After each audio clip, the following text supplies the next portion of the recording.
from a stranded motorist and was never seen again. A man got a call from a stranded motorist and was never seen again. Woman disappears and then makes phone calls to family and friends. A little girl vanishes and a year later makes a phone call to police.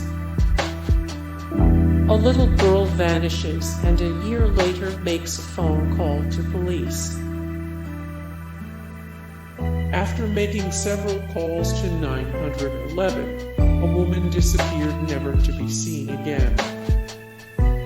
After making several calls to 911, a woman disappeared never to be seen again. A young girl spoke to a stranger on the phone who ended up murdering her.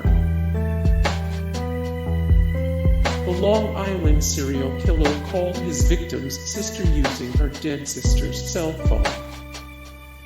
The Long Island serial killer is a suspect in a string of murders which have taken place near Long Island, New York. Police have yet to identify the person responsible for the killings but have been able to link him to several due to his alleged modus operandi. The killer appears to choose sex workers as his victims primarily. He dumps their bodies on Gilgo Beach or Oak Beach.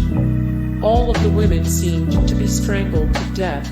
24-year-old Melissa Bartholomew is one of the victims linked to the Long Island serial killer. Bartholomew, a sex worker who used Craigslist to find customers, had made an appointment with a client on July 10, 2009. Bartholomew was never seen or heard from after the date. However, a week after Bartholomew's disappearance, her younger sister Amanda began receiving phone calls from Bartholomew's phone. The calls continued coming over the course of 6 weeks and text messages as well. The police were only able to figure out the general area that the calls were being placed from, such as Madison Square Garden. The caller harassed Amanda, asking her vulgar questions and eventually telling her that her sister was dead and that they were responsible for her murder. Eventually, the calls ceased, and it is assumed that the person responsible for Bartholomew's death was the one who made the disturbing calls to her sister. It's possible the Zodiac killer called in sick for one of his victims.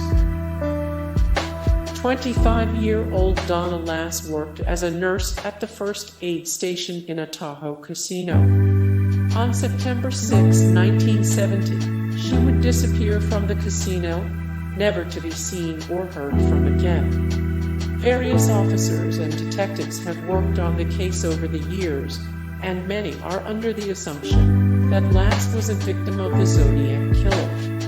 The Zodiac killer was responsible for a series of murders that took place in the 60s and 70s, taunting the police during his spree, and while there have been many suspects over the years, the killer has never been identified. What's interesting about the last case was that a man had called both her boss and landlord stating that due to a family emergency, Lass would not be around for a while. Her boss at the casino was concerned by the call and called Lass's mother, who informed him she was not aware of any family emergency. If police are correct and Lass was a victim of the Zodiac killer, it is likely he was responsible for the phone calls.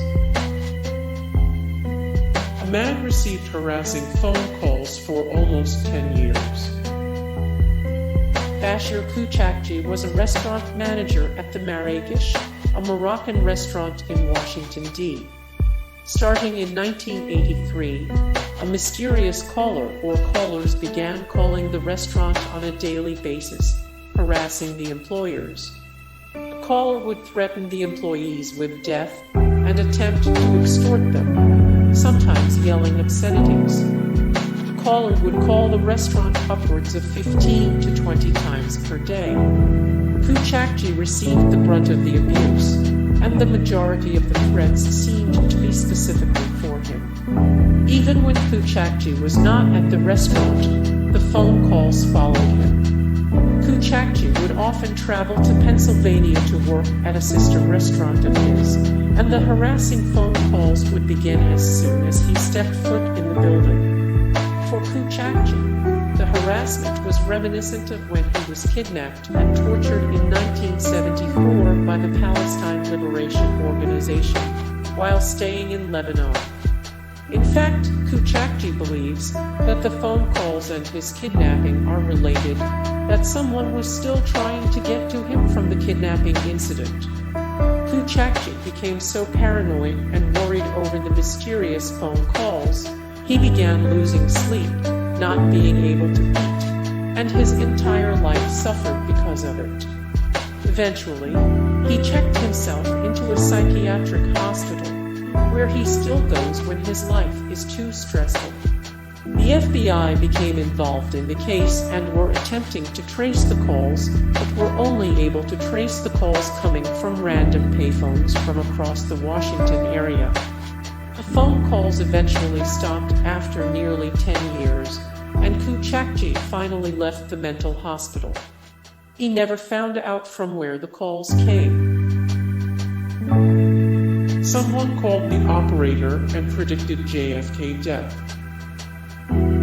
At around 10 a.m. on November 22, 1963, a call was made to an operator in Oxnard, California. A woman began whispering to the operator. She stated that the president was going to die at approximately 10:10 a.m. The time came and went, and as far as the operator was concerned, the president was still alive. Then, the mysterious caller changed the time of the president's supposed death to 10:30. The switchboard operator, believing to be a victim of a prank call, disconnected the line. President John F.